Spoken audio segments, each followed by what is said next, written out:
Today's interview is with Micheal Putman. Micheal is out in South Florida.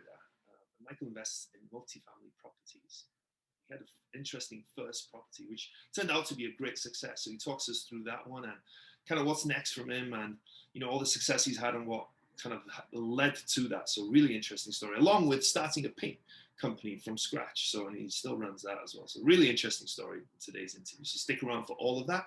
As always, like and subscribe on Wrestling with Real Estate, the YouTube channel. Go to the WWRE Podcast and give me a 5-star rating and write me a great review. It really does help us build this platform. So please go ahead and do that.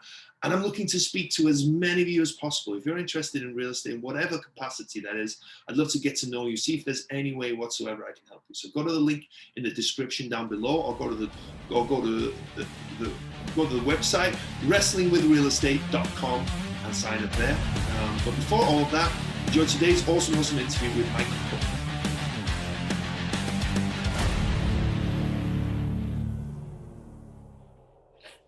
Hello and welcome to Wrestling with Real Estate, where we look to chokeslam all your real estate problems. I'm your host, former WWE wrestler and now Cirque du Soleil performer, and of course, multifamily real estate investor, Barri Griffiths. Now today we're joined by Micheal Putman. Hey, Micheal. Hey, Barry. How's it going? Thank you for having me. My pleasure, man. It's going awesome. It's going awesome here in Las Vegas. How's it going over there in Miami? It's nice, man. Nice. Getting ready for the holidays and did some Christmas shopping today. And we're super excited. It's about 80 degrees outside, so it's nice. You're a better man than me. Christmas Eve is what that's when you do your Christmas shopping. I thought everyone did the same, right? Yeah, that's what I usually do. I wanted to get a head start on it, so I went a day early. So yeah, I'm lucky this year. Actually, my wife said, "Hey, let's not buy each other anything. Let's just save that money and then we can go on vacation in a few months." And I was like, all right, hey, I'm sold.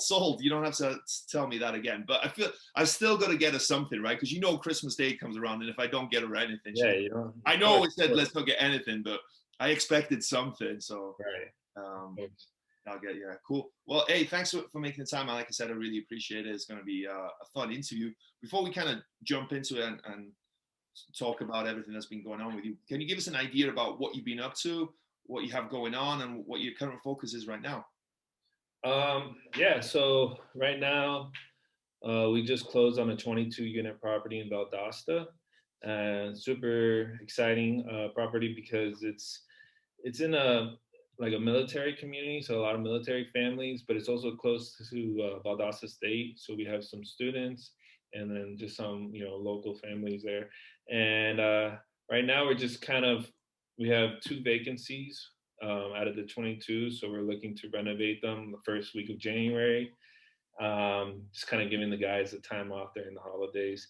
And then we're also just working on all the reports. So for our other property, making sure all the paperwork and all the taxes and stuff like that is done with our CPA, and trying to close out the year and make sure that everything's organized. So that's what I'm up to right now. Cool. And then give us a little bit more about your backstory. Like what? Yeah. So quick bio about me. So I born and raised in Miami, Florida. I went to Christopher Columbus High School, which is it's an all guys school, but it's really known for their athletics, and they have a really strong alumni community. It's a unique school because we're probably the only school with 5 Fortune 500 CEOs. Marcus Lemonis from The Prophet, he graduated from there. So, there's a good, strong community as far as businessmen and entrepreneurs. In high school, I did track and field and football. I was a 4-time state champion and national champion in shot put and discus. Wow. So I got a scholarship to play for Florida State, which was my favorite school. And they were also the best school in track and field at the time. They had just won 2 national championships, going for a 3rd.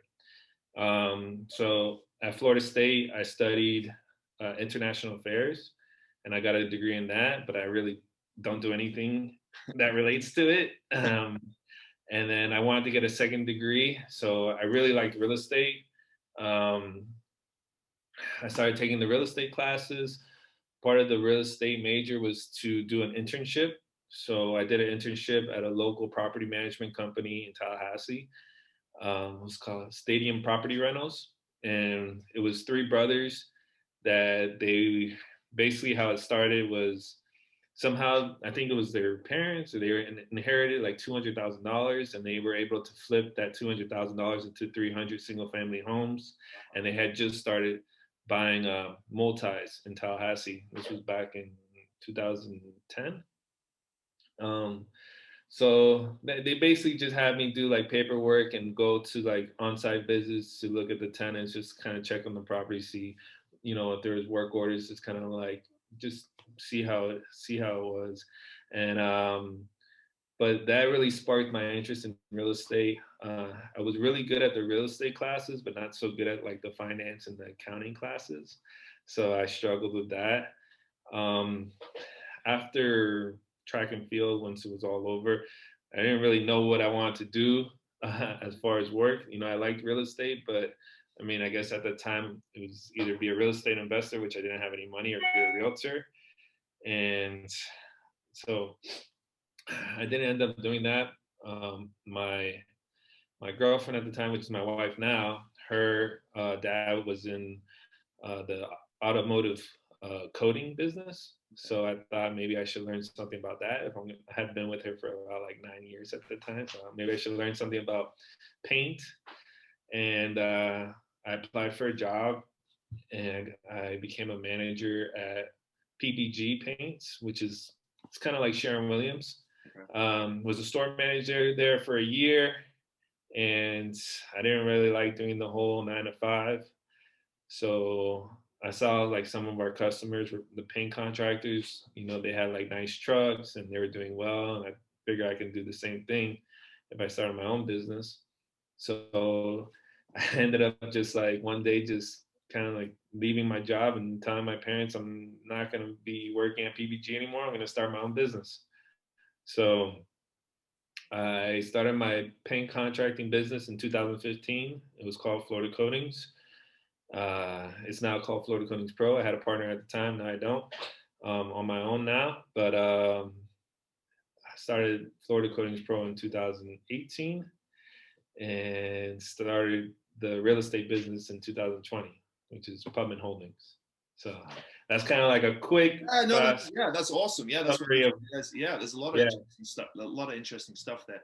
So going back to the high school, like Christopher Columbus High School, you said they were big on business there. What did they? You think did they push more business in there, or do you think it was just coincidental? Is there more business centered education there? You think? I don't think so. I don't know. I just think a lot of the guys that end up going through Columbus, they stay in Miami, and they all like this community. They like network with each other. They like helping each other out. A lot of the strong like restaurant owners here are also had gone to Columbus. A lot of people in real estate. So it's not that they push the business curriculum more. It's just I don't know. It's just a strong alumni community, and everybody's just still involved. So yeah, it's interesting. It's unique. It's unlike most schools out there. So, but was there any more focus on business education there, or not, or it was just more that opportunity to? No. It just happens to be that a lot of people, once they graduate and they get a job, they end up working in in real estate, finance, banking. So because of that, because Miami's such a booming city in the real estate industry, there's so many Columbus alumni that help each other. So yeah, that's interesting. Yeah. And you were you big into track and field, right? And you said football as well, right? So were you what kind of, is it shot put and discus? Shot put and discus, yeah. So I was big into that. I played football. I was a linebacker. I played inside and outside. Pretty much played all the positions of linebacker. But my passion was in track and field. It was something that I was just naturally good at. I had like a natural talent for it. I just threw the shot put and the discus further than everybody else, and I wasn't bigger. I wasn't stronger. I was nothing special. I just knew how to throw it. So it ended up being, you know, really good for me. It paid for my college, and I got to try, even after Florida State, I got to do some like professional meets. So a lot of the meets were in South America and Central America. So I got to travel a lot too. That was pretty cool. So track and field definitely opened the doors for a lot of things. So. Yeah, but there was never the opportunity to turn pro, to kind of do it full time. Yeah, so like there's not really much money in track and field, and that's kind of the problem today. You know, a lot of the big money is for like the sprinters, and a lot of the field events, you know, field event people, there's just not that much money in it, and you know, after a few years, people, you know, kind of have to retire and figure out what they're going to do with their lives and kind of pivot. And sometimes, you know, it's a scary moment because you've been doing this sport for so long, and the next thing you know, it's like, all right, what are you going to do now? So yeah. Well, did you go through that yourself? Like, of like, hey, also I think it's tough, right? Because I kind of went through a similar thing myself. Right. My wrestling career kind of came to an end because you identify as something, right? I identified as a wrestler. I was known as, even when back home, I was known as Barry the wrestler, right? Back home, when my friends like Barry the, like, you know, you can't identify with something any more than that. So like, I'm sure you identified as an athlete, as a track and field star, as someone who, you know, who kind of did that day in, day out, right? That's kind of who you were. So was it a tough transition then to trying to almost recreate yourself to some extent, right? Yeah. So after I finished like throwing, I thought I was going to be a coach for throwing for track and field in Division One. So I was applying for jobs, but the way that the coaching world works in track and field for college is like there's only like about 1 month window where you can get hired, and if you don't get hired, and it's only a few jobs out there, so if you don't get hired, then you have to wait a whole nother year. So I tried for 2 years, didn't get a job, and I was just like, I gotta pivot, I gotta do something else with my life, and that's when I got into the the painting. I became store manager. You know, basically learn the products, educated myself on that. Once I educated myself, okay, I can do this now. I can go sell it. I can go up to the field. I can go make money painting houses, painting buildings. And because of my high school, and because I knew so many people in the community, you know, that were in the real estate, I was able to, you know, get a lot of work from it. And to this day, I still, you know, I still paint like 1 or 2 houses. I have, you know, 2 crews, and we'll do 2 houses a week, and that's just kind of like my main income. And then obviously my passion is the real estate, and every day I just self-educate, so reading books, podcasts, um, talking to my mentor, asking questions. I mean, I text him almost every other day, just like kind of like, how'd you do this, or how did you get financing here, or you think I should spend this amount of money on the renovations, you know, like, so it's just kind of, oh, as far as like being an athlete, every year you want to be better, you know. For me, it was like, all right, I threw 40 feet. Next year I want to throw 50 feet, 60 feet. So it's just the same thing in my career, you know. I worked at a paint store. I was making X amount. Now I want to start this. I want to start my own business. And now I want to buy a house. I want to buy a fourplex. You know, so it's always kind of like every year trying to progress. So. Yeah. But yeah, man, it's completely right. Every day a little bit better, right? That's all it takes. But just be a little bit better tomorrow than you were today, and I think that really compounds over time. But when you started that business, right? So when you learned the business, right, of paint, right? But starting any business is not always about the product, right? You've got to know the product, right? But you've got to understand business. So when you started your own business, how did that go? Was it tough? Did you like, how did the first year was super tough. I mean, I'll be lying to you saying if I made money. Like I only did, you know, so much sale. I think I did like 64,000 sales, and I had a partner at the time too. So like, you know, we weren't really making money. First year was tough. Second year we about double or triple our sales, and then, you know, going forward we did a little bit better and better. But the first year is tough, and everything's learning. Like, okay, yeah, I know the products, but do I know how to get a job? Like, how do I land a job? Like, how do I, get work? Like, what do I do? So, I have to feed myself. I have to feed my partner. I have to feed the workers. So there's kind of like this hustle drive mode that you gotta, and Instagram was a huge thing for me. Facebook was big, and I did BNI, which was a networking event. And I was just putting myself out there, putting my company out in the world, and every time I did that, hey, my parents want to get their house painted, da da da. So it just, you slowly build, and you have to, like, I look back on my Instagram page on like the first picture that I posted, I'm like, oh wow, so everything, you build and you learn, and it takes time. You can't do $1 million in sales the first, expecting to do it the first year by yourself. I mean, if you do, I mean, wow, like, hats off to you, but most people don't, and it just takes a few years to build your name, build your brand, make sure you have everything in order. You're gonna make mistakes, so ask questions. I had a mentor in the paint business too, so I rather learn from their mistakes than do it on my own. Right. Yeah. Right. You don't want to. Yeah. Yeah. They've made those mistakes, so so you can avoid them, hopefully, right? If like it can kind of work out.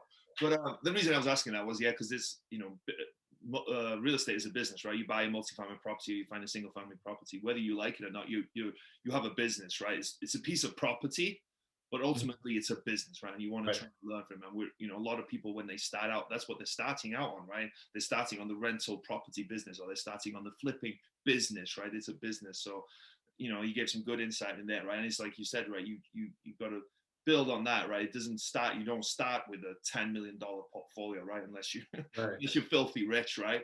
And you've got to like, so how I started was unique because because I was self-employed, I didn't have the W-2. I couldn't go to a bank and get a loan. So I had some cash, saved up from some bigger jobs, and I had a big job in Gainesville. So I was like, okay, if we're gonna go to Gainesville, it was gonna be like a 2 year process, because they were building a new construction building. It was like 500 bedrooms. So I said, why don't we buy an apartment? But I can't get a loan. So I ended up finding someone through a realtor, through a friend. I actually went to Columbus. He was a realtor there in Gainesville. It's crazy. He's like, oh, there's an apartment. It's $100,000 or $105,000. Seller financing, 20% down. And I had the 20%. So I was like, all right, let's do it. So I got approved right away. And I had my first apartment. I didn't have to get financing through a bank. I didn't have to do, private lending. It was seller financing, which was awesome. But, the interest rate was 6.5%, so it was high. But it opened up the doors for buying my first, investment property. Now I made a mistake because once we bought the property, the job was it got delayed, and I didn't want to live there if I wasn't working. So I ended up leaving like the apartment there for a year vacant. Just I was paying my payments through my work, but it was vacant. So then it wasn't until the second year that I was like, we got to find a tenant. So we put a tenant in there, and the property manager told me, we can probably, it was a 2-2. It's like, we can rent it out for $850, $900. And I'm like, just ask for $1,100. And they were like, no, you're not gonna get $1,100. I'm like, just do it, just ask. Well, it doesn't hurt to ask, right? Yeah. Within a week, we had students renting it out for $1,100. Wow. And so that's like another thing that I'm big on. It's like, just ask. It doesn't hurt to ask, or just try. Because the market changes. It might have been $950 last year, but maybe this year it's $1,100. So I rented it out for a year, and then I ended up selling it on March 10th, right before the whole coronavirus. Oh wow! Literally a week. It was maybe a few days before the announcement where Trump did the speech, and I forget what speech it was. Yeah. And then like the whole stock market crashed, everything like took a dip, it was like shut down. And I had just got my funds. So we had bought our house here in Miami, and I used all those funds from Gainesville to renovate the inside of my house here in Miami, which was great because, you know, if I would have waited about a week or 2 weeks more, the closing probably wouldn't have gone through. So, and, you know, and then the realtor had called me, because of the whole coronavirus, the tenants weren't paying at that time. They didn't want to pay. So the new homeowner of the apartment, you know, they hadn't collected rent for a few months. So I had just gotten out like at the perfect time. Yeah. Also, yeah. On that. That's interesting that you bought that. You bought that property because you knew you had a big job. So you're like, well, I'm going to be paying someone, so I might as well be paying myself in terms of paying the mortgage off and owning this property. Right. But did you do any research in terms of, was it just, hey, I just saw a piece of property, I'll buy that? Or did you do research that, hey, this is under market, or this is what it'll rent for, so if I need to rent it out? Or was it just the case, hey, I can buy this, or I'll buy it? So at that time, wasn't very experienced. Like I didn't know much. Like from what I do now, from what I did then was like, okay, it's available. I can get finance for it. I went to go look at it with my wife, and it was nice. It had the vinyl floors. You know, it was freshly painted. It was in an apartment complex. It had the oak trees in like the back. So we were like, okay, yeah, this works. It's awesome. You know, it was in a good neighborhood, but it wasn't. I never did you know, what else is going around? Like, what are the other apartments selling for? Kind of like that. I didn't do my due diligence on that because I didn't know it better. I needed somewhere to stay. They were willing to finance me. The property looked nice, and let's get it done. Kind of, so just very, you know, inexperienced.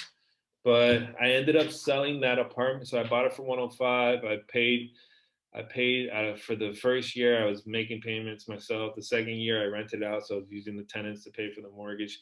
By the end of the second year, I sold it for 127. So it did end up appreciating from 105 to 127, and you know, I made some money off of it. But no, that property, I didn't do any research. I just got lucky based on the appreciation. Yeah. But was that first property like a proof of concept to you? Like, hey, I can kind of do this, right? I don't understand too much, and I'm learning as it goes. But hey, I've got a tenant in there who's paying off my mortgage, and maybe you were making cash flow, but if nothing else, right, it wasn't costing you money, and the property asset was. Well, I learned some things from it. So I learned, don't leave a property vacant. You know, don't leave it vacant for that long. Even if you think you're gonna live in it, try to fill it up, and then. Also, like, we had a property manager managing it because I didn't want to deal with the tenants, and to this day I don't even know their name. And just kind of understanding the management agreement. They had switched property managers midway through, so like I was concerned that there was going to be like issues. You know, luckily the two property management parties got along, so it was like a smooth transition. But you know, kind of understanding how the whole property management side of it works. So as far as proof of concept, I always liked real estate. As far as the proof of concept, it was mainly like that Gainesville was a good city. It was appreciating at the time. So it was a good time to buy that. But it had nothing to do with multifamilies. After that, I started learning about multifamilies. I got this book, which I highly recommend. Where is this book? It's called Multifamily Millionaires by David Lindahl. Yeah, and it's that kind of like opened my eyes. Cause you know, I always wanted to do multifamily, but I didn't think it was possible. I didn't have the capital. I was looking at like 5 units. Maybe I can find a 5-unit for seller financing where I can afford the down payment. You know, but with the book, it taught me, you know, about basically the BRRRR strategy, you know, renovating, how you can, you know, buy a 20, how it's valued, and how you can reposition a property, how to do it the right way, and how most repositions fail. And so there's a lot of, for me, it was kind of I think I have it here. Yeah. This is what got it started for me, this book right here. A lot of people, they say that Rich Dad, Poor Dad was the book for them to kind of get going as far as real estate and kind of look at everything in a different perspective. So today I bought 9 Rich Dad Poor Dad books. Awesome. I went to Barnes and Nobles and I bought them all, and I'm just gonna give them to my friends and family, like, as Christmas gifts, because every podcast that I listen to, they're like, Rich Dad Poor Dad started for me. So if it started for them, maybe it'll spark some interest for some of my friends, and and if it does, great. So I love that. That's really cool. I thought about that as well, right? To buy people and just to give them, to say, hey, please just listen to this and be open, right? It's one thing to give them a book, but I think you've got to try and tell them to be open to the teachings and to kind of be like, hey, be wide open to what the book is talking about and really try and pay attention to what it's saying, because that book, even though it costs you whatever, $10, $20, whatever it costs you, that can be the biggest gift you could ever give someone, right? Right. You can be literally, by giving them that book, you could be literally making them a millionaire, right? Not in the next week or the month or even a few years, but in the next 10, 20 years, you could be turning that person into a millionaire just from the concepts of that book, right? It's just unbelievable. Like that one book could really change someone's life. Yeah, I mean, I can get them a bottle of scotch or a bottle of whiskey, but I think this will benefit them more in the long run. If they can pick, something in there that just kind of sparks something, or they can get some knowledge from it. I think it's better than a bottle of scotch or a bottle of whiskey. For sure, or a box of chocolates or something. Yeah, right? Those go away pretty quickly, but the teachings that you can get from that book is just absolutely amazing. Yeah, I love that's such a great idea. I love that, man. I might have to steal that one myself. I can use Amazon and still get them sent pretty quickly, so I might still have time, because it's December 23rd today, right? New Year's gift. New Year's gift. There you go. Yeah, so I might be able to still get some presents out. But you said, so it's interesting that you went to multifamily, right? You did that one condo, but then you realized that you wanted to be investing in multifamily. How did that come about? Because most people, they think, okay, this is cool, rental real estate. I'm just going to grow my single family real estate portfolio, just because. Pure and simply, I know this was the case for me. That's all that they know is available, right? For me, I was like, okay, real estate is amazing. I love real estate. I'm all in, right? And I want to create passive cash flow, all in. How do I do that? Single family rentals. I don't know. I didn't even think about apartments. I didn't know about it. I didn't understand it. I didn't know that people like you and me can buy these things. So how did you become aware that was an option? So every time I would go to Gainesville, like every 2 weeks, and that drive from Miami to Gainesville is about 6 hours. So for those 6 hours, I would listen to podcasts, obviously Bigger Pockets, and I would listen to Michael Blanc and all these guys. And I mean, you just hear everybody's story, how they started, how they did it, it's like, okay, that's how they did it. How can I do it? And so I ended up, from that same networking group that I was part of, that BNI, we would play basketball on Sundays. And one of the guys in there, he had just sold his construction business, and he had 23 single family homes in Jacksonville. He sold them all. And then with that money, plus from what he sold in the construction, he bought a 64 unit and then an 84 unit in Tennessee. And now he just closed on 126, and he's looking to put another offer on 127. I said, how'd you do it? And but he had a partner at the time, and they went in together. So I told myself, all right, that's what I got to do. I got to use other people's money, OPM, right? So I need to find a partner, but I need to have value myself. What am I going to offer to someone in order to partner with them? If I don't have the capital, what can I offer? So I just continue educating myself, learning different markets. Okay, asking questions to my mentor. Maybe, what type of market should I look at? The A class markets, Dallas, Miami, New York, LA? Should I look at the B class markets, C class markets, different? I started just educating myself as much as possible, providing value, so I can actually go to someone and say, hey, I found this deal. you know, we're gonna spend this amount of money on renovations. I think I can get it at this purchase price. I think, within 2 years, it's going to be worth this. The rents are this right now. I think I can get them up to this. The market itself, the property is next to this retail and it's growing, so just kind of giving the partner as much information as possible, letting them know that I know what I'm talking about. Yeah. So at the time I was trying to find a partner. I was talking to a few people, and my dad, who it didn't even come across in my head to like partner up with him or ask him, if you wanted to do this with me. I guess he saw that I was so interested in it that he was like, I have some money in my 401k, that I need to take out before the retirement, because there's a big tax fee. So, I want to invest in real estate, but every time I've invested in real estate, I got burned.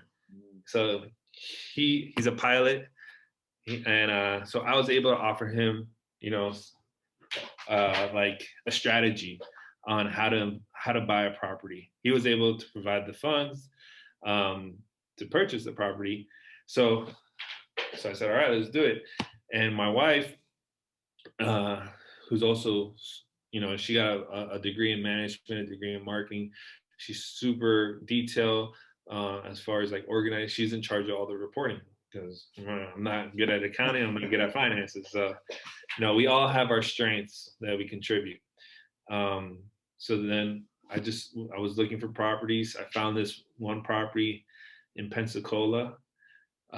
They're asking 1.1 million.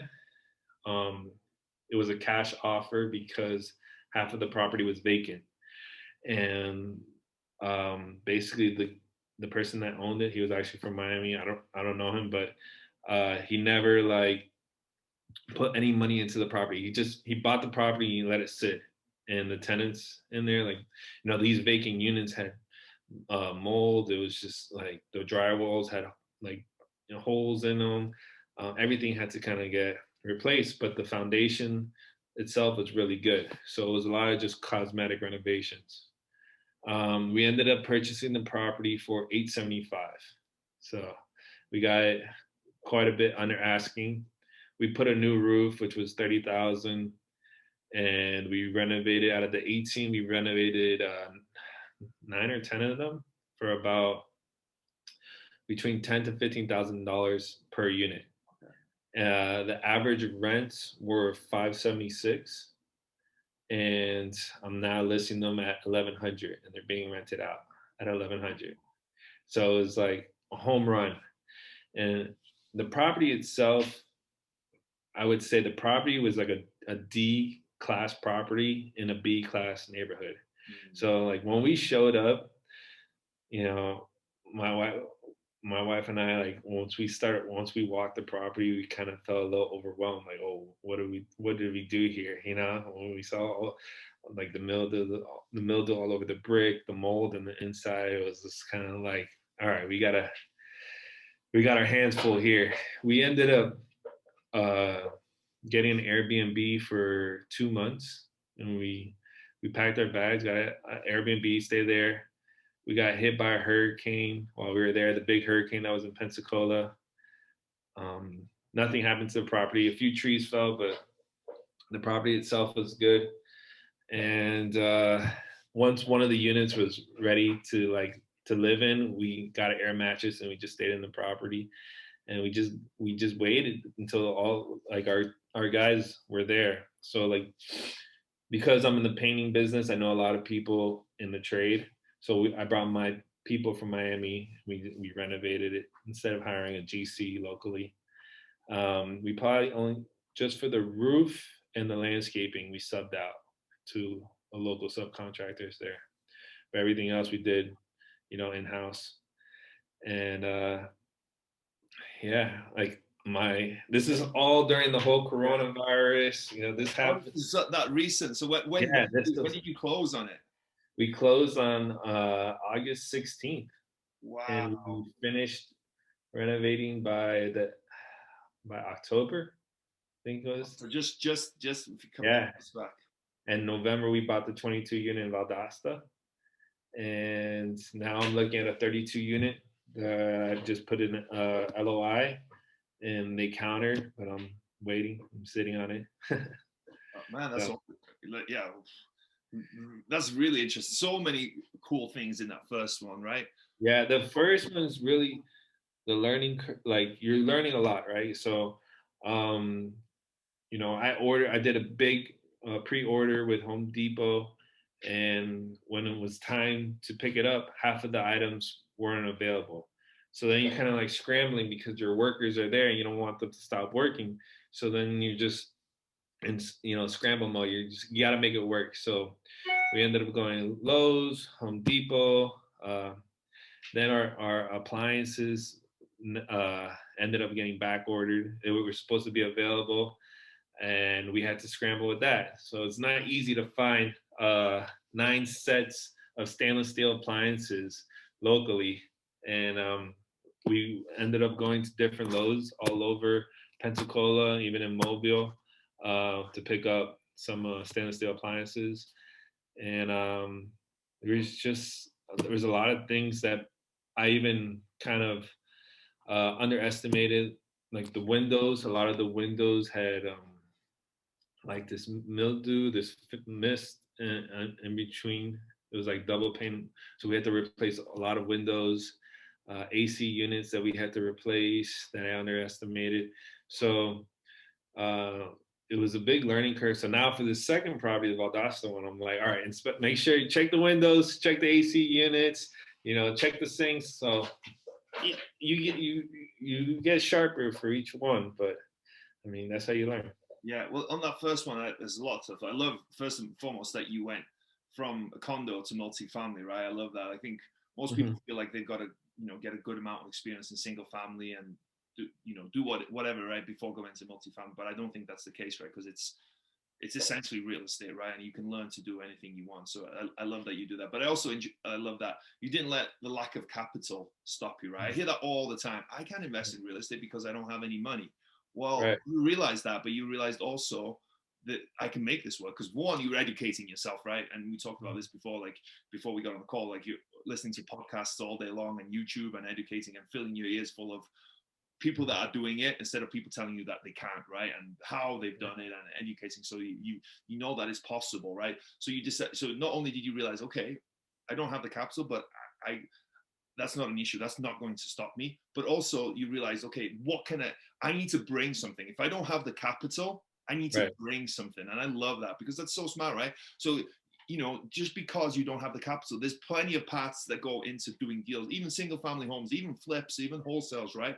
It's not just like, all you need is capital, right? You need a skill set to go with it. A lot of times, people who have the money, they might not have that skill set because they don't have the time to learn that skill set. So if you can learn that skill set and partner up with someone that has that money, you're bringing something that's equally as valuable as the money to that deal. And it's a win-win for everyone. So I love that you did that. Yeah, like in my dad's situation, like he had the money, but he didn't know what to do with it. And there's a lot of people out there that have a lot of money, but they don't know what to do with it. And they want to get in real estate, but they don't want to buy a bad deal. So if you can, you can be so I'm in charge of operations. So I deal with all the contractors, all the finding the deals. My wife's in charge of all the bookkeeping, the reporting, making sure that everything's, everything's accounted for. I hire the property managers. I supervise the property. I talk to the property. So, my dad, he has a house in Connecticut, and he's not really, thinking about it. He knows it's handled.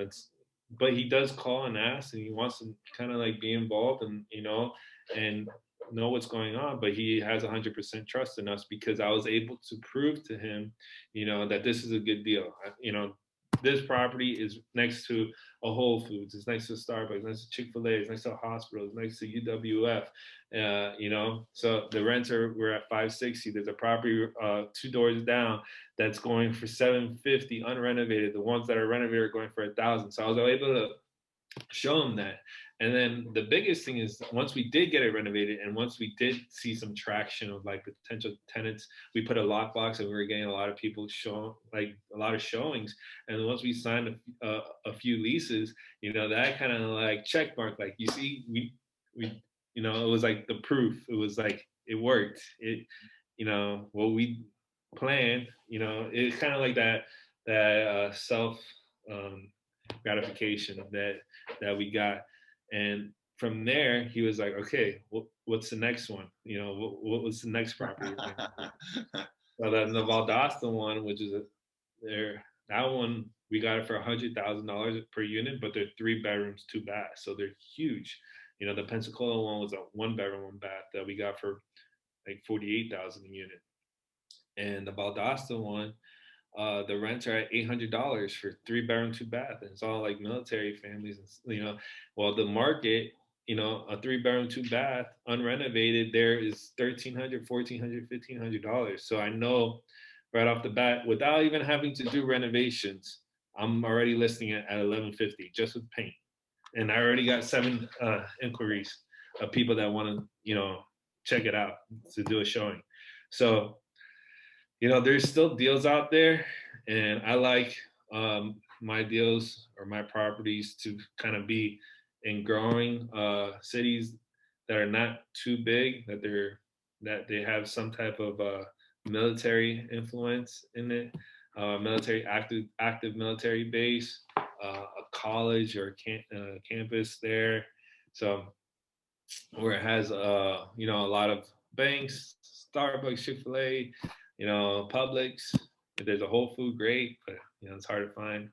But yeah, so just being able to prove to your partner that you know what you're doing, you're providing a lot of value, and you're building trust with them. Yeah.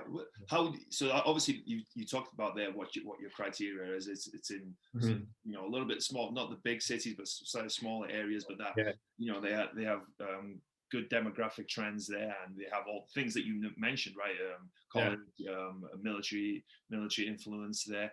How did you come up with that yourself? Did you steal it from someone else, or was it just something that you came up with? I think I don't know. Maybe I stole it from someone else.Maybe I just came up with it. But I just had like these criterias. Like I want a hospital to be nearby because I know there's gonna be. And I also, like with the Pensacola property, I kind of had taken pictures and put a listing on Craigslist before we even bought the property. Before we even just kind of like pictures of something that I wanted it to look like or thought it was gonna look like, and just put it on Craigslist and see if anybody would message me. And I had nurses message me like, "Oh, is it available?" So then I kind of like knew, oh wow, I can get this if I make this property look like that. I can get it for 1,000 or more because people are messaging through Craigslist. So, That's not. I like that. Let people do that before I even had the property. It gives you gauge on the market, right? On the property, the interest, right? And now I use apartments.com, and I look at similar properties that are nearby. I mean, I did that for the Pensacola one too, and the Valdosta one.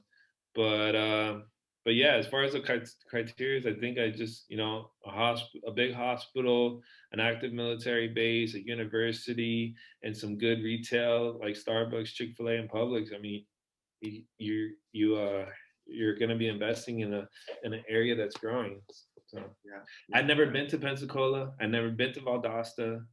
I lived in Tallahassee for 7 years, but I didn't know those markets. I never actually been there, but just through Google Earth and just kind of like drop pinning and seeing, I could already get a good feel of the neighborhood. So what how did you find both those deals?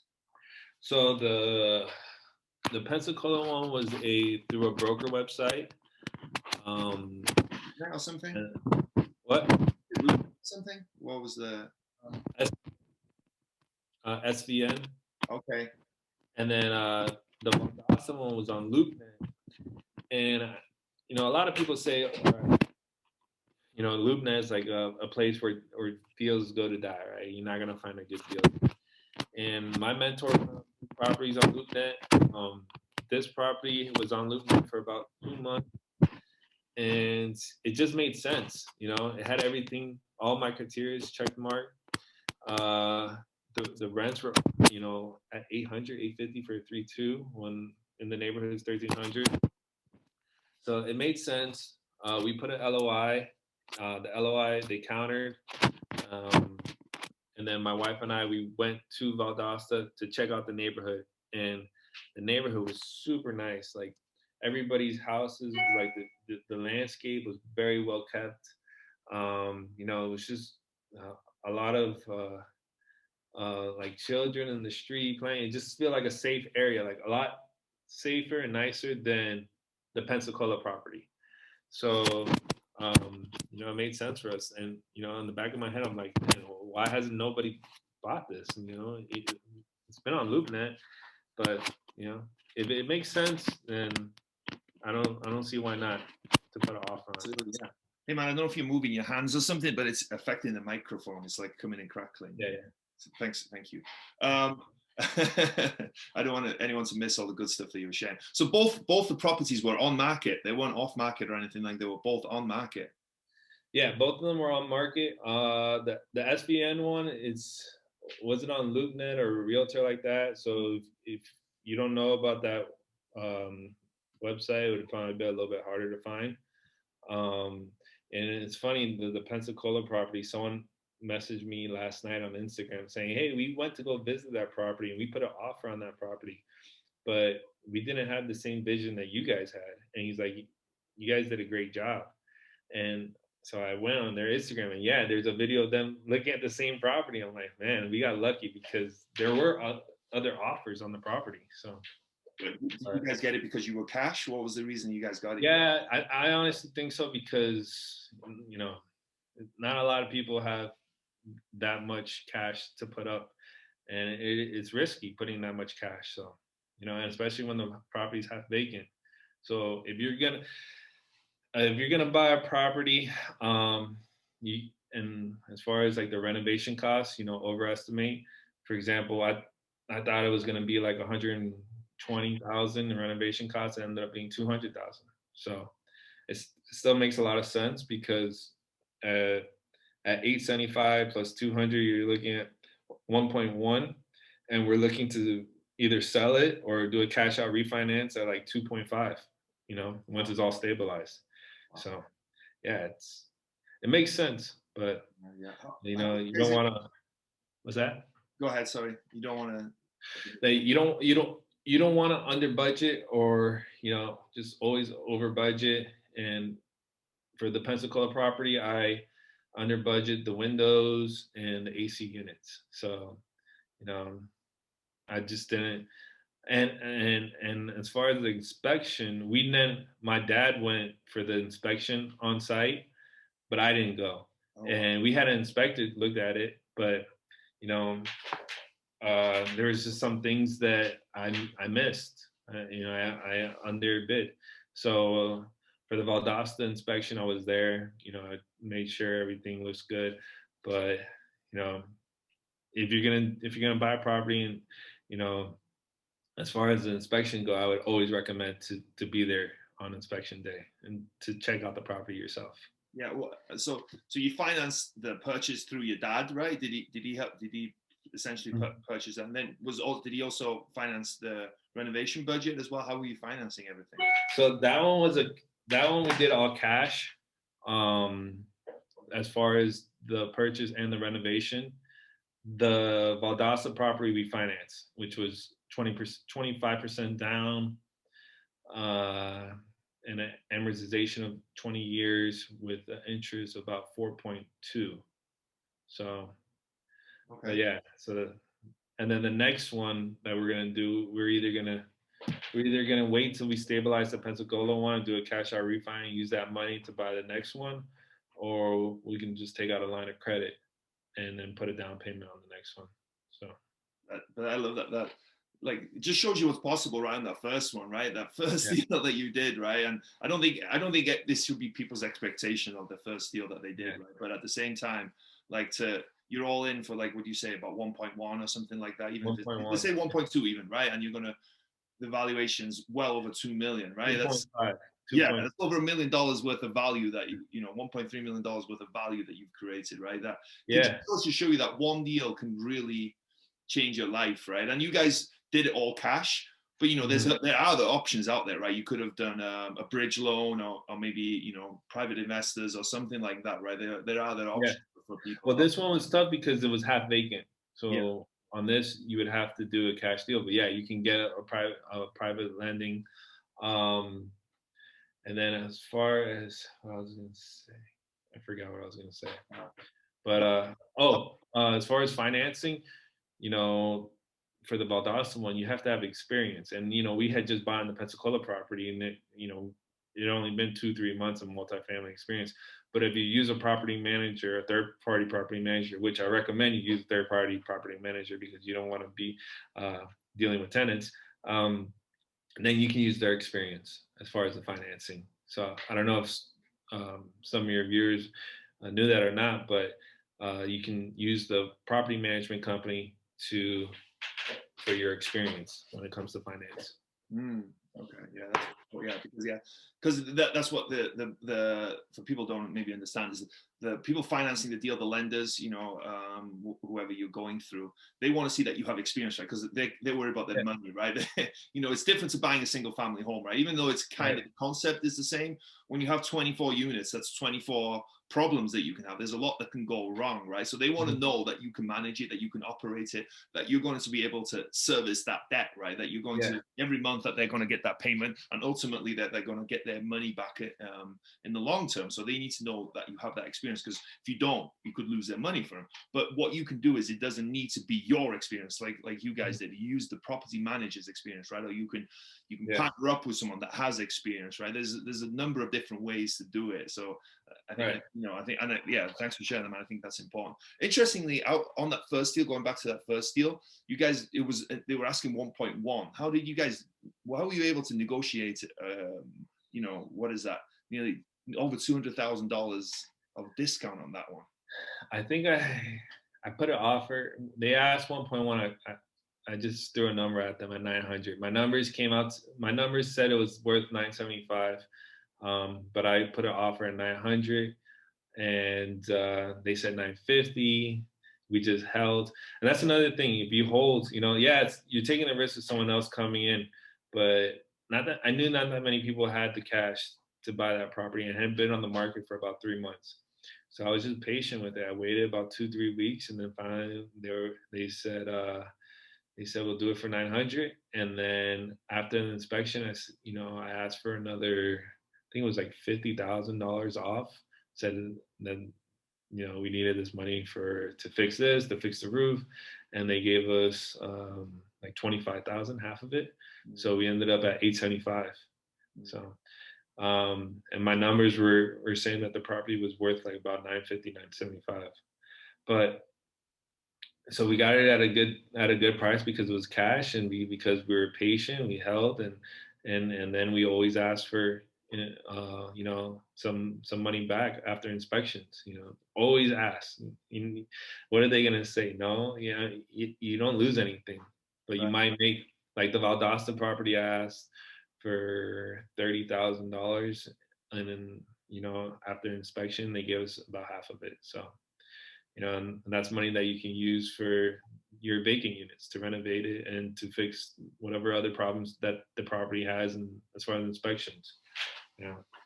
But the roof had to get done right away on the Pensacola property, and you're either gonna have to do it in the beginning or the end when you sell it. So you might as well do it right off the bat and just put a nice roof. You put a nice black shingle roof on it with the. We painted the exterior walls white, so it was like a nice white brick with a black shingle roof, and we painted the doors blue, it's called naval. It's a Sherwin-Williams color of the year, like a navy blue, and we just put a little black lantern. I mean, it was just as simple as painting and then putting the new roof, and made a huge difference on the property. And then putting floodlights is important in the parking lot. Changing out the yellow bulbs and putting bright white ones makes the property feel safer. And you can put on Amazon, you can get these like solar panel landscape lights. You just put it into the ground, and it makes the walls nice and lit up at night. So the little things that you can do to make a big difference.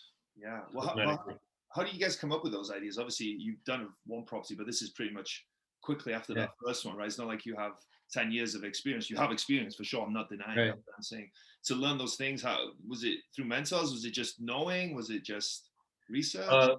My wife, I guess she watches a lot of Chip and Joanne or something. I don't know. Okay. But yeah, we put subway tile in the inside. Um, but yeah, just I think she's the designer. She's the one that comes up with the ideas. I always say my input, and I always make things worse. So I always tell the contractors to go with whatever she says. So we ended, you know, she picked the colors, the exterior colors. She picked the floors on the inside, the subway tile, the stainless steel appliances. Um, even something as little as like the mirror in the bathroom, like for $20 more, you can get a nicer mirror. Where I'm saying, oh, pay $30 for the mirror, but for for $65, you can get a bigger mirror that puts a bigger impact in the room. So, just spending a little bit more on some of the details can make a big difference. Yeah, man. Yeah, that's awesome. Yeah. Congrats, man. Congrats. That's all her. That's all her. So, but no, you've had a lot of success so far, right? Like, to think you just started this year, and like everything that you've done this year is pretty awesome, man. That's really cool. Yeah. So we're at 40 units right now, and I'm trying to stay in the 30. So between 20 to 50 units is a good market there. There's a good niche there. Anything above 70 units or more, you start looking at having an in-house property manager or on-site property manager. You might have to bring in another partner, and that's where I kind of are a little bit hesitant, partnering up with someone else or partnering with someone new, because I've learned from this first property how important that rapport is with your partner. And I got, a lot of people say don't partner with family, right? Luckily for me, my dad and we have very similar personalities. We're very quick, like as far as answering emails or making payments or making decisions. Like it's very, we're on point with it. But with a new partner, you might not have that same rapport, and like they say, it's a marriage. So as far as scaling, going bigger, you might have to bring in new partners, and finding a partner that matches your personality, matches your goals, is understanding of the process, and understanding that there might be some things that you overlooked. Is going to be hard to find a good partner. So that's probably one of my obstacles right now, is to find someone that I can partner and match well with. Yeah. But it's so important, right? It really is, like, because when you take these properties over, you're assuming 5 years, right? Okay, you guys, yeah, the first one worked out, and then you could have been out a lot quicker. If you want, you can kind of sell and move on to now. But usually, you want to assume 5 years at least, right? That's a long time to be working with someone. Yeah, them weekly, daily, whatever it is, right? That's a lot of time to be dealing with these people. So you want to partner with people that not only, like you said, align with what you're trying to do and with who you are as a person and kind of your personality and all that stuff, right? But you want something you can kind of get along with as well, right? right. That's really important, right? So, I'm guessing at this point, you can get along with your dad, right? You've had plenty of experience, so that's cool. I think that's a good nugget for people to kind of consider when partnering. Hey, going back, just one last question on that first property. You said you came up with the valuation, or was around 975 that you guys might be willing to pay. How did you come up to that valuation? Was that just strictly based on actuals and where the property was right now, or did you take into consideration where you could get the property? Because there was obviously massive upside in rents. So, right. How do you come up with that valuation? So it was based off actual, so what the rents were at the time, and then what the expenses were given to me, and then assuming that the vacant units were at the same rent at what it was at the actual. So going across the board at 576, and then doing it divided by like, it was a 0.009 cap rate. So it came out to about to 950, 975. So I knew that if we can get underneath that, we were going to make some money off the property. But yeah, I don't never go off of the projections because you just don't know. You have to prove that the market is willing to rent at the at what you want to rent it for. So a lot of these properties that are listed, they'll send you the OM and they'll send you the projections, but it's just kind of like you can't go based off that. You have to go based off what the actuals are, what is renting at the current moment. So yeah, a lot of people make that mistake that they're like, okay, it's renting at 800, but it can go for 900 or 1,000, and then they do the numbers based off that. No, if the numbers don't work, you got to move on. You got to move past it, and I don't know how some of these people do it. And another thing that I don't know how people do is the renovations, the price per unit on renovations. I hear people doing it for $4,000, $5,000 price per unit, and I'm like, dude, my material cost is like, stainless steel appliances just alone is 2,500. Plus you got to get vinyl floors. I mean, if you want to go from carpet to vinyl floors, or from the black white appliances to stainless steel appliance, I think that's where you're going to see a big jump on the rent. So, but I don't know how people do it. But usually I'm looking at like between 10 to 20,000 on a renovation on a price per unit basis. So yeah, it's a lot. You know those costs because they can. If you don't, like and you don't have to know them, right? That's a good thing, right? You can leverage other people, right? If you bring a contractor, pay a contractor $50 to come walk some units with you, right, for an hour of his time, or bring 2 or 3 of them and pay them all. Whatever it is, right? That's going to save you in the long run, right? People sometimes want to scrimp and save, right? But just bring a contract. You don't need to know that yourself, right? Bring them on site with you. Bring a property manager. Have them leverage those skills to figure things out. And whatever they say, whatever price they give you, add more to it, because there's always an add-on. Like, for example, the Valdosta property, it was built in 2013, so it's not an old property. It's, it needs updating. It has carpet, it has the black appliances and stuff like that. But I think with just painting the walls white and putting recessed lights, doing the bare minimum, little hardware, little details, you spend like $2,000-$3,000 per unit there. You can still, because we bought right, we can get those rents up from $850 to $1,150. So, but originally what we had planned was to do like 15,000-20,000 a unit. Open up walls, put the subway tile, put the new vinyl floors throughout, put new baseboards, new casings, recess lights, like the black fixtures, the black hardware, new toilets, all this stuff. And it's like coming out to $15,000-$20,000. And we don't even know if we're going to get 1,300 or not. We don't know. So you can either do it on the first one and test the market, or you can do something light, $2,000-$3,000 paint, and see if you can get the rents up from $850 to $1,150 without having to do much. And I think, that's better than putting $15,000 to $20,000 per unit to get it from $1,150 to $1,300. So yeah, I think I like that point a lot. You can experiment a little bit, right? You can play with that first unit, right? It's just kind of seeing where you can get stuff, right? And like you said, if you just spend a few thousand, right, you can always get someone in for a year and then decide after a year, hey, okay, I think I want to go ahead and spend another 12,000. Exactly. Get that rent. And that's what I should have done in the Pensacola property. That's why when we did all 9 units and we put so much money on the renovations, that justification once we got it leased was like, okay, it worked. It's like, yes, like, you can see the other properties that they're renting for 1,000, but those properties might have a pool, a gym, like certain amenities that your 20-30 unit property doesn't have. So, and also how you market it, how you take pictures, professional pictures and stuff like that makes, you'll bring more traction to the property. But yeah, always test the first unit, see what the market, what you can get out of that market. Like what's the most you can get, and if it stays on the market for too long, then you might have to pull it back.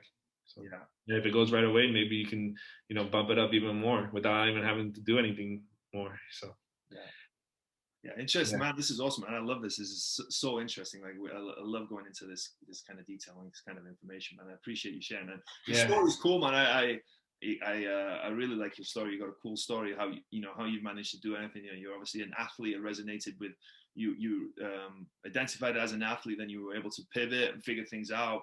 Get in the paint industry, start your own business, and then not only start your own business and be successful in doing that, right, and make that work. But now you're starting another business, right? Because essentially that's what the real estate business is, Right. and you've been super successful. And what I've realized with you from listening to your story is that you have a I'll do whatever it takes to succeed mentality. I can kind of see that with you, right? Like you moved to that Airbnb, right? You figured out I need to be there for 2 months, right? You found from your dad, right? You approached your dad about you got your dad to invest with you, right? You didn't let the capital stop you.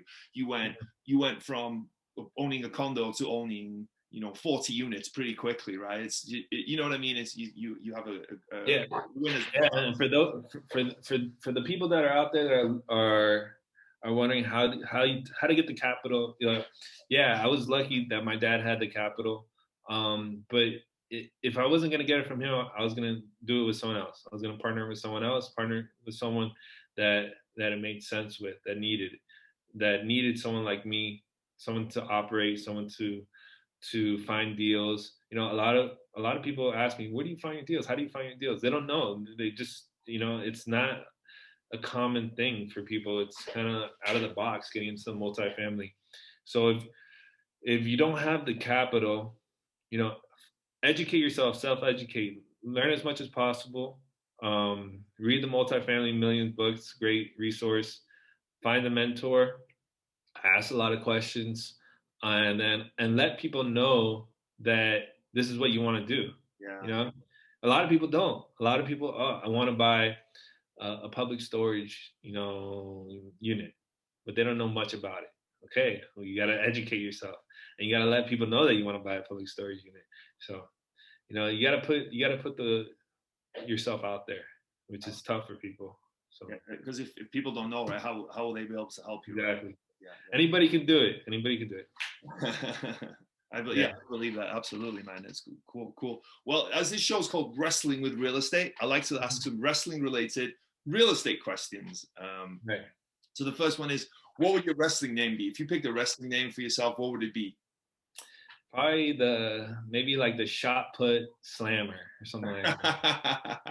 Okay, the shot put slammer. Okay, or the shot put killer. I like, something like that. Awesome. I can see you coming into the ring with the shot put as well, right? And it would be like the move would kind of be like maybe like a choke slam or something like that. But instead of slamming them, you just shot put them.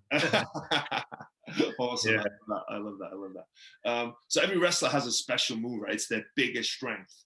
What is your special move in real estate? What is your biggest strength? I think it's my biggest strength is probably finding deals and constantly self-educating. Like always, like I wake up in the morning and I just put the podcast on. I go work out, I put the podcast on. It's always listening to other people's stories and maybe picking up something from them, or asking my mentor, hey, how'd you do this? Kind of like, putting yourself out there, not being shy about it and just asking the tough questions. And so finding deals and just continue educating, myself as much as possible. I mean, knowledge is power. So. Yeah, also, I love that, because I've also noticed that, interviewed a lot of successful people, and they all have questions like, how did you do this? I'm like, you're the successful one. I noticed they all want to ask questions, and I've noticed that outside of the podcast as well. They always have questions. They're not too egotistical. They're humble enough to ask questions to be like, hey, I know everything, right? I'm successful, so I know everything. No, they have that hunger to learn, and I think that's huge. I think that's a major component of people's success. I think. What's been the biggest body slam you've taken in your investing career, you think? The first property was the AC units and the windows, underestimating the inspections. So realizing, oh shoot, we got to replace like 5 AC units, and each AC unit's $3,000, and then we have to replace all the windows, and that's like $10,000. So, next time the inspection, I'd be on hand, like I was in Valdosta. And then the appliances, like there's a shortage all over the country. You know, what do I do? You know, the units are renovated and we have people moving in and we don't have appliances because appliances are the last thing. But so what do we do? What do we do? So just kind of like those two things. Um, Next time I would be better at, you know, ordering them in advance. And yeah, those were the two big, Yeah. whoa. Awesome. Yeah. I have a similar story myself to the appliances. So I know your pain, man. I know your pain. Yeah. So It's scary. It's scary. Yeah, especially when you have tenants moving in, right? When you have tenants moving in, it's one thing when you don't, but when the tenants moving in, you don't want to have to, I don't know, move them out back again, right? Because you don't have any appliances. So, so was there a moment that you were standing on the top rope, getting ready to jump, but you were too scared? What was it, and how did you overcome it? I think I'm in that kind of that moment right now, as far as, you know, we bought 40 units, and now if I want to scale, I might have to, you know, find a new partner, or bring, you know, or do like a three-way deal. So, you know, because the partnership has gone so well already, you know, I'm at that point where like I don't want to mess this up. And is the next partner, is it going to go as smoothly? But also understanding to scale, you need, you know, to bring in new capital. So I'm kind of in that moment right now where I have a deal, you know, that I really like, but do I bring in another partner? So that is something that I'm currently going through. Okay. But Yeah. Just jump, man. You'll be fine. I know. Yeah. Else you'll be good. Well, man, this has been awesome. This has been really interesting, man. This is you got a cool story and, you know, a lot of success pretty quickly. And I love how you're doing everything. It's really cool, man. So I appreciate you sharing everything that you have done today. If people want to find out more about what's going on with you, or maybe reach out and get in touch with you, how can they do that? Yeah, you can go to Instagram and type in at road to 1,000 units, and direct message me. And if you have any questions, feel free to ask me, and I'm happy to help. And it may seem like it's happened very fast, this whole process, but there was like 2 or 3 years of just listening to bigger pockets or podcasts like that, just kind of like trying to figure it out. So now that the first deal's gone through, now it's starting to go a lot quicker. But yeah, it's a process. I mean, it takes time like anything else. Yeah. Awesome, man. Awesome, man. Well, thanks for taking the time, man. I appreciate it. And enjoy that Florida weather right now. Merry Christmas. Thank you for having me. Appreciate it. Thanks, man.